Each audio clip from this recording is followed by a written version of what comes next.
واخدين بالكم الاخ اللي هناك ده بيبيع ايه؟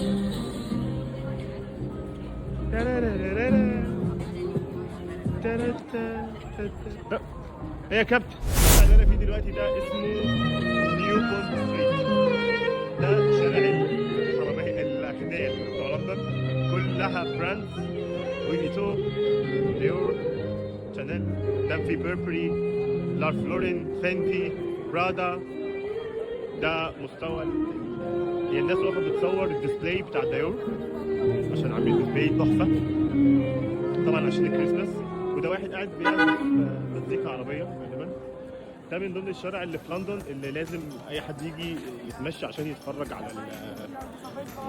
يعني اقول ايه، يتفرج عشان يجي عشان يتفرج. انت تقصد ايه بالكلام المسخ ده؟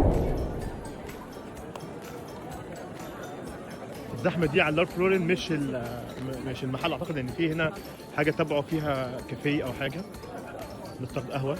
ده كل الطابور ده عشان الناس واقفه تاكل قهوه في لارف لورين. طبعا دي كلها تذكارات عشان ستيفان كو.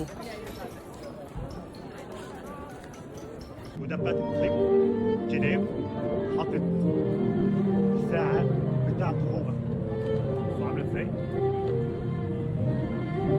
وده بقيه الشارع من الناحيه الثانيه. ده طبعا كلكم عارفين مين ده، تشرشل.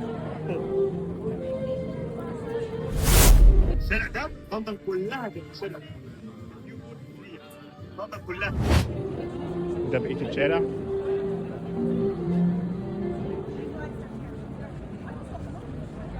لندن كان هقول لك